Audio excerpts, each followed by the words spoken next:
Em nome do Pai, do Filho e do Espírito Santo. Amém. Querido irmão, querida irmã, paz e bem. É na alegria do Espírito Santo que mais uma vez aqui nos encontramos no canal para a reflexão do Santo Evangelho. Hoje a Igreja nos fala através do evangelista São Mateus, capítulo 5, versículo do 17 ao 19. O Senhor esteja conosco, Ele está no meio de nós. Proclamação do Evangelho de Jesus Cristo segundo São Mateus. Glória a vós, Senhor. Não julgueis que vim abolir a lei, ou os profetas. Não vim para os abolir, mas sim para levá-los à perfeição. Pois em verdade vos digo, passará o céu e a terra, antes que desapareça um iota, menor letra do alfabeto hebraico. Um traço da lei. Aquele que violar um destes mandamentos, por menor que seja, e ensinar assim aos homens, será declarado o menor no reino dos céus. Mas aquele que os guardar e os ensinar, será declarado grande no reino dos céus. Meus irmãos e minhas irmãs, estas são palavras da nossa salvação. Glória a vós, Senhor. Que as palavras do Santo Evangelho perdoem os nossos pecados e nos conduza à vida eterna. Amém. Querida Igreja de Cristo, povo amado de Deus, a Santa Liturgia nos traz hoje esta passagem através do evangelista São Mateus, do capítulo 5, versículo 17 ao 19, que vem nos falar: não julgueis que vins abolir a lei e os profetas. Não vim para os abolir, mas sim para levá-los à perfeição. Então, meus queridos irmãos, quando Jesus diz não julgueis, porque Jesus era muito julgado naquele tempo. Então os fariseus, escribas, doutores da lei, eles perseguiam o Senhor em tudo. Então aqueles estavam julgando, esse homem veio para abolir a lei, as nossas tradições, esse homem veio aqui protestar contra os nossos costumes. A lei que nos foi dada por Moisés, ele quer abolir. Então essa era a narrativa, essa era a acusação que eles criavam contra o Senhor. E aí Jesus vai e se justifica, não julgueis, né? Não aceite esse julgamento.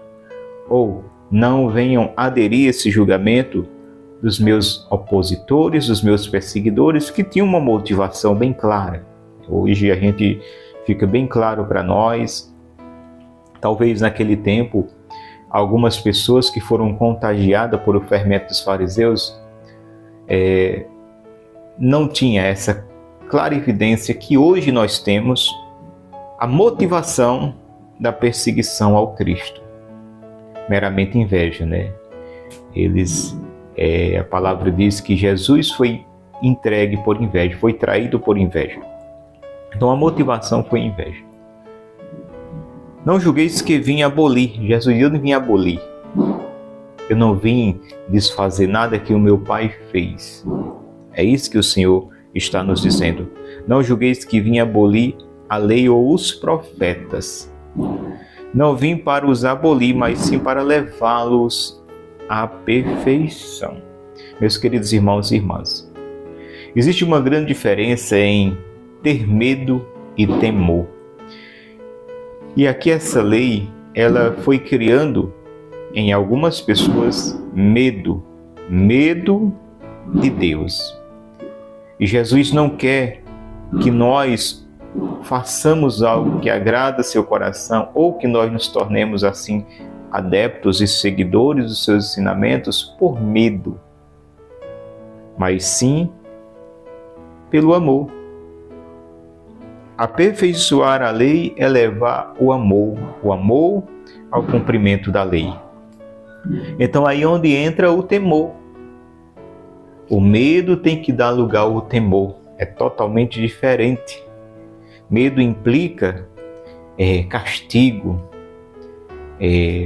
pavor, desequilíbrio. A pessoa, quando ela está com medo, ela fica agitada, desequilibrada. Medo implica, se eu faço uma coisa com medo, eu estou fazendo porque eu estou com medo. Não porque eu tenho respeito ao que eu estou fazendo, atenção, respeito a quem me pediu para fazer, ou o que eu estou fazendo se leva a enaltecer, engrandecer, louvar a Deus, eu estou fazendo não porque eu tenho Deus como meu Deus, mas porque eu estou com medo. Medo do castigo, medo disso, medo daquilo. E é isso que Jesus vem ensinar. A perfeição pelo amor. O amor é o temor. São João vem nos dizer, João na epístola de São João, que o amor lança fora todo medo. Então, quando o amor entra no nosso coração, quando nós fazemos uma experiência desse Jesus, amor, misericórdia, quando o Espírito Santo vem transformar nossa vida, quando nós entramos no processo conhecido de conversão, mudança de vida, a gente passa a nascer no coração de cada um de nós o amor.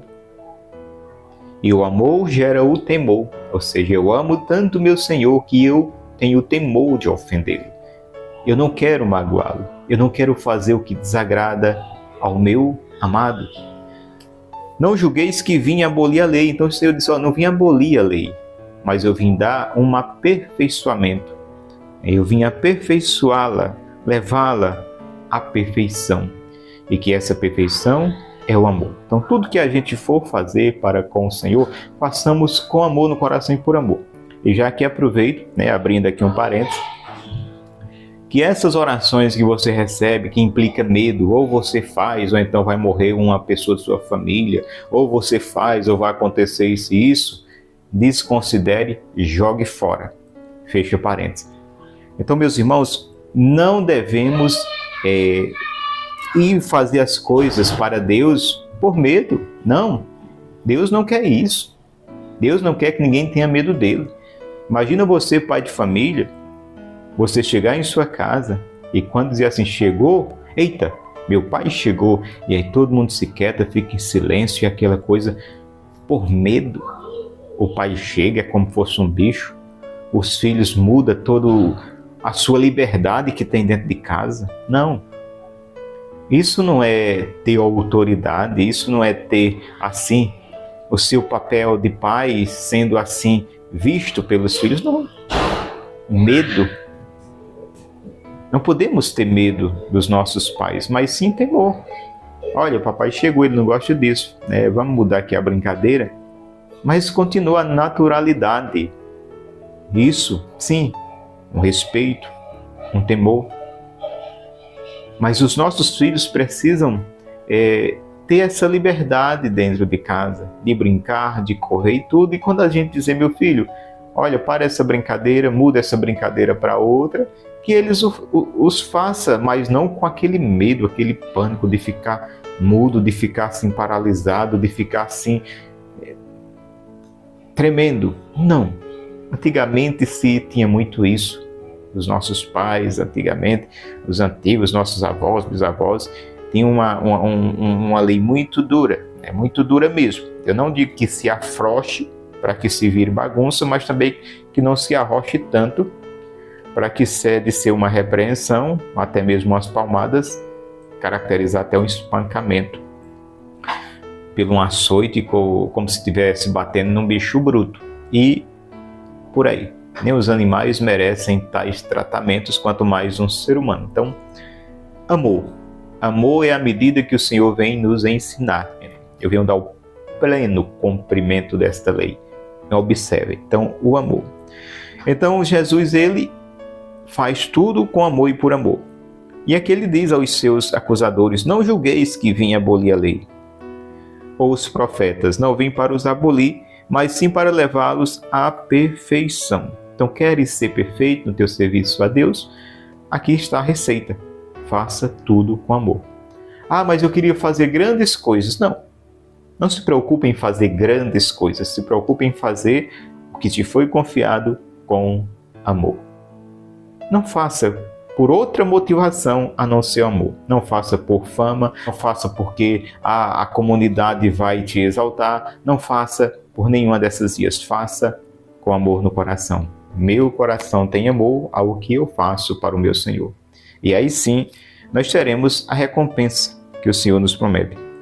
Pois em verdade vos digo, passará o céu e a terra antes que desapareça um iota, menor letra do alfabeto hebraico, um traço da lei. Iota ou iode, a menor letra do alfabeto hebraico, que ela é muito antiga, do tempo do povo fenício, ainda do alfabeto fenício, em mais ou menos 1200 a 800 anos antes de Cristo. Então Jesus está dizendo, ela é a menor letra. Então ele está dizendo, nenhuma vírgulazinha, nem a menor letra da lei será violada. Eu não vim para fazer isso. Eu vim, pelo contrário, para dar o pleno cumprimento. Vocês não estavam cumprindo a lei. A gente sabe muito bem a história dos fariseus em relação à lei, que eles não tinham respeito à lei. Eles usavam da lei. A gente pode ver lá em Daniel a história de Susana, onde aqueles dois observadores da lei, anciões que tratavam de julgamento do povo e tudo, que por Susana abrir as portas de sua casa e ceder um espaço por ser ela e seu esposo pessoas que têm posse, mas de grande fé e de grande atenção às coisas de Deus, cede um espaço na sua casa, naquela localidade, daquela comunidade, para que aqueles dois anciões, doutores da lei, estimado e respeitado pelo povo, possa ali exercer o seu ministério, o seu trabalho, atendendo a comunidade em todos os assuntos da parte religiosa e da parte de, também que se tratava de litígios, de questões jurídicas. Então, esses homens infringindo a lei, doutores da lei, aplicadores da lei, eles infligiam a lei a seu bel prazer para seduzirem, coagirem mulheres para que tivessem intimidade com ele. E aqui eles são desmascarados quando eles se apaixonam por Susana, querem de uma forma ameaçadora que ela se entregue a eles. Se não se entregar, eles vão levantar um falso, e sendo eles doutores da lei, homens respeitados, todo mundo vai acreditar em suas palavras e ela será apredejada. Ela, no entanto, não teme a morte, não teme ser apredejada, mas teme antes ofender o Senhor. E ela diz, prefiro morrer inocente, sem pecar, olha aí onde está o temor, sem ofender o meu Senhor, do que me entregar a vocês. E aí, quem quiser ver essa história, vá lá em Daniel e você vai ver toda a história, como é linda, de Susana, filha de Elcias, da tribo de Judá, aonde Daniel, um jovem ainda, se levanta em meio àquele julgamento e, pelo ministério de Daniel, jovem de Deus ainda, é salvo uma vida inocente, e aqueles dois velhos são desmascarados.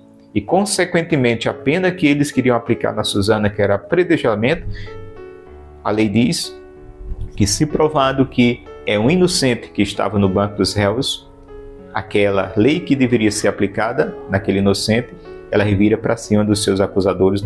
No entanto, aqueles dois velhos foram, naquele dia, apredejados e uma vida inocente foi poupada.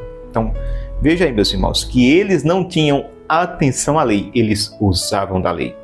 Outro exemplo, quando aqueles homens, doutores da lei, dizendo que são os amantes da lei, os observadores da lei, traz aquela mulher para ser apredejada até Jesus, eles já tinham tramado. Tramado o quê? Vamos levar essa mulher, dizer que a gente pegou ela em flagrante delito, que até então não tem provas. Eles dizem, então se eles são mentirosos, por que não estão mentindo, dizendo que ela estava em adultério? É o que eles dizem que está escrito. Então eles chegam para Jesus e dizem que aquela mulher foi pega em adultério. E por que só trouxeram a mulher, não trouxeram também o homem que estava em adultério com aquela mulher? Ninguém adultera só. Então são mentirosos, eles inventam suas mentiras e querem o apoio da lei. Então nós vamos lá, eles combinaram antes, levamos essa mulher, eles já fizeram ali um julgamento de Jesus, né? Eles disseram assim, olha, aquele homem jamais ele vai concordar que esta mulher seja apredejada. Dizem que ele é bom. Eles sabiam, eles ouviam. Ora, os maiores investigadores da vida de Cristo eram os fariseus. Eles se infiltravam e estavam ali no meio do povo, mas não para acolher o que Jesus estava ensinando, mas para observar o Senhor. Então eles sabiam que Jesus era um homem bom e não ia concordar que aquela mulher fosse apredejada sem piedade. Então eles disseram assim, vamos lá, ele vai ser contra a lei. A lei diz que tais mulheres devem ser apedrejadas, então ele vai ser contra a lei, e aí nós temos uma acusação para prendê-lo, porque ele foi contra a lei de Moisés. E aí nós matamos a mulher e prendemos o Galileu. E quando chega lá, Jesus, sendo Deus e sendo homem, na sua infinita bondade e misericórdia, quando apresenta a mulher que eles narram a mentira, Jesus, ele baixa a cabeça, está ali escrevendo na terra, e eles insistem, e tu o que é que dizes? Jesus olha para eles e diz, quem não tiver pecado, atira a primeira pedra. E diz que vai recuando um a um, e o único que não tem pecado, que está diante daquela mulher, é Jesus. Ele não atira pedra, pelo contrário, ele a levanta e diz, mulher, cadê os teus acusadores? Ninguém te condenou? Não, Senhor, ninguém. Então, filha, eu não te condeno, vá em paz e não peques mais. Então a gente vê que em todas as... que eles queriam enaltecer a lei e colocar aqui a lei, eles tinham uma mentira por trás. Eles tinham um objetivo que queria ser amparado na lei. Então os maiores descumpridores da lei eram os fariseus, esses hipócritas, como Jesus dizia. Então aqui eles querem, acusar Jesus de descumpridor da lei. Jesus, não julgueis que vim abolir lei. Eu não vim abolir lei, eu não vim aqui abolir os costumes de vocês, eu não vim dizer que vocês estão errados ou estão certos, eu vim aqui trazer a verdade do meu Pai. Eu vim aqui dar pleno cumprimento a essa lei. Eu vim dar pleno cumprimento. Vocês estão aqui exercendo a lei nua e crua, seca e dura, sem amor. E é preciso ter amor. E esse amor Jesus traz. Pois em verdade vos digo, ele diz, passará o céu e a terra,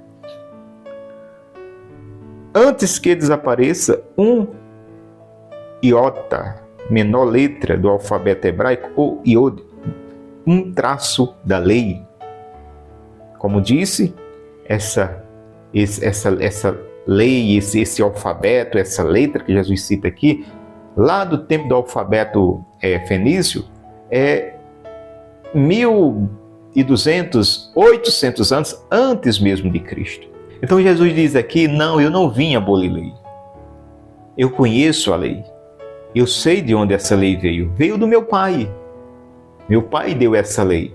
Mas meu Pai deu essa lei na esperança que ela gerasse no coração de vocês amor para com o outro. Meu Pai deu essa lei para que não virasse bagunça.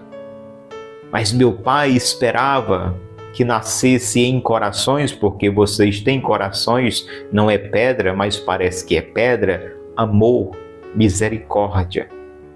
Meu Pai deu essa lei esperando que vocês fossem os primeiros cumpridores e fiéis a essa lei. No entanto, vocês são os descumpridores, às escondidas e pior ainda, estão usando da lei, ou seja, estão usando do que meu Pai disse para matar, para falcatruar, para roubar, para adulterar e para até mesmo violentar. Porque moças eram violentadas e com medo de entregarem esses violentadores, por serem homens da lei, elas acabavam ficando caladas. Aí aqui está Susana, que não se calou, disse, eu prefiro morrer, mas jamais irei ofender meu Deus, jamais irei trair meu esposo. E aqui esses homens são desmascarados. E como esses dois aqui eram quase a coja toda deles, não tinham compromisso. Tem alguns que tinham, mas a maioria não tinham um verdadeiro compromisso com o Deus que eles tanto batiam no peito. É a Deus de Abraão que nós servimos. E aqui, meus irmãos, Jesus, ele veio para dar esse pleno cumprimento e nos ensinar que o verdadeiro cumprimento da vontade de Deus é aquilo que nós o fazemos e fazemos com amor no coração. Deus não quer que ninguém sirva ele obrigado, forçado. Deus não se agrada de nenhuma outra motivação do nosso serviço à igreja.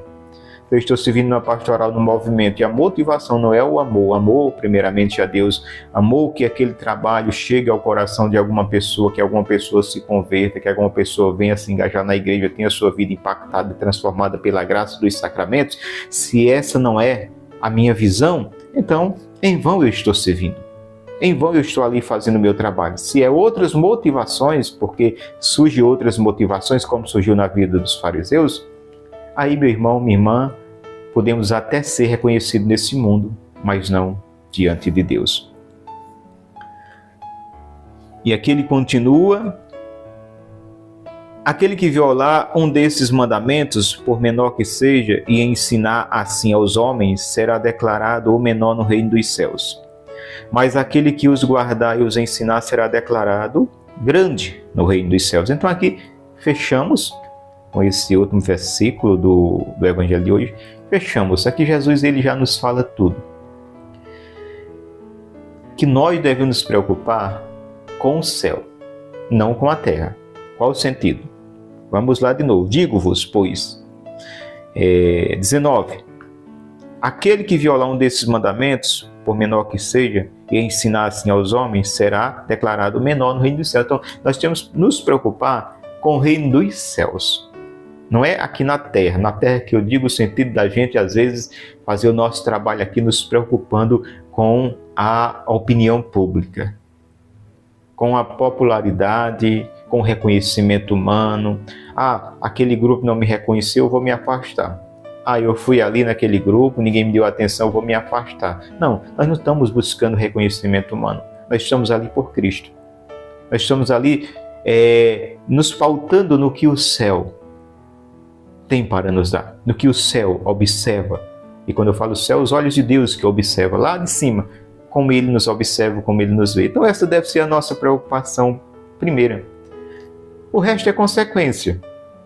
Pode vir uma consequência de pessoas que infelizmente podem não simpatizar com você. Isso dentro do humano é normal no humano, mas quando se é evangelizado, quando se faz uma experiência de Deus, quando se é um novo homem, uma nova mulher, quando se tem aí o batismo no Espírito Santo, isso já não é normal, porque a graça de Deus ela tem que gerar em nós coração que nem o de Cristo, capaz de acolher, capaz de conseguir viver mesmo em meio às diferenças sem gerar indiferença. A diferença que o outro tem me completa, não me diminui, me completa. No bom sentido das diferenças. Agora, a diferença não pode gerar indiferença. Imagina aí, meus irmãos, é necessária a diferença. Imagina se numa orquestra fosse todos tocando violino, como que ficaria a melodia? Então, os instrumentos diferenciados fazem com que a música ela seja linda, faça com que a melodia seja linda, faça com que se nasça a música. Então, diferentes também como os dons, se todos só pregassem, mas se tem quem pregue, tem quem cante, tem quem evangelize. Então veja a riqueza que é isso. Então a diferença é necessária e nos completa. O que falta em mim tem no irmão, por isso a parceria na missão. Se eu vou pregar, o irmão vai cantar. Se eu vou pregar, o irmão vai cantar, o outro vai interceder. Se eu vou pregar, o outro vai cantar, o outro interceder, o outro vai orar por cura e libertação. Então, a diferença nos completa. A Igreja de Cristo não é uma uniformidade, não é um uniforme só. É um mesmo Espírito que age em todos e distribui os dons como lhe apraz. Então, é por aí. A graça de Deus é derramada na vida de todos para que todos possam exercer o seu batismo com a graça do Espírito Santo. Porque sozinho, meus irmãos, nosso ministério é infrutífero, não gera fruto. Com a graça do Espírito Santo, gera-se frutos para Deus. Então, que eu e você possamos sim trabalhar na messe do Senhor com todo o amor, com toda a entrega do nosso coração, e no final de tudo nos preocupar com Deus que tudo vê, que nos acolhe, que nos dá recompensa. Mesmo quando, volto a dizer, diante das ingratidões, diante da rejeição, da reprovação do mundo, possamos nos manter firmes, de cabeça erguida e bater no nosso peito. Eis-me aqui, Senhor, por ti aqui estou e por ti continuarei. E no final de tudo, como diz o próprio Jesus, os humilhados serão exaltados. Pedra que os construtores rejeitam, elas sempre se tornam pedras angular. Isso é obra do Senhor, é uma maravilha aos nossos olhos. Então, finalizando nesse versículo 19, mas aqueles que os guardar, os mandamentos do Senhor, será declarado grande nos céus. Então, aqui não diz terra, diz céu. Céu, céu. Nós devemos nos preocupar com o céu. Nossa visão é de céu. Nossa caminhada aqui é rumo ao céu. Tudo que se faz aqui, da parte religiosa, da pregação, da Santa Missa, dos sacramentos, tudo é para conduzir essa igreja, para levar a igreja militante e peregrina à igreja celestial no céu. Então, a igreja tem essa missão de arrebanhar para levar para o céu. Por isso que Jesus está aqui dizendo a nós, nos preocupemos com o céu, não aqui a terra é só uma passagem. E essa passagem nós temos que saber passar.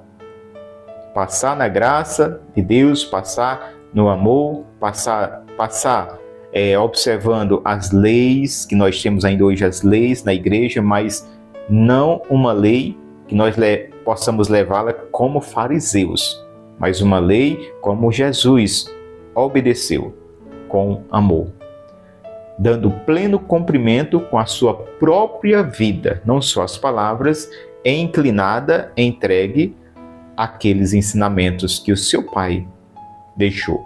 Então, que eu e você, meus irmãos, possamos acolher essa palavra no nosso coração e pedir a graça do Espírito Santo que gere em mim e você a graça, a força de viver esta palavra. Que eu e você, pela força que vem do céu, pela vivência dos sacramentos, pela participação assídua na comunidade, possamos nos tornar homens e mulheres melhores, capazes de acolher e de amar aqueles, principalmente aqueles, os não amáveis, os não aceitáveis. Que Deus abençoe você e sua família, que foi mais uma reflexão no canal. Peço a você que, se puder, deixe seu like, se inscreva no canal, compartilhe este vídeo nesse canal para que outros possam tomar conhecimento deste meio de evangelização. Se inscrever, agradeço, e assim também está evangelizando comigo pelas redes sociais. Deus abençoe você e sua família. Até a próxima oportunidade. Paz e bem.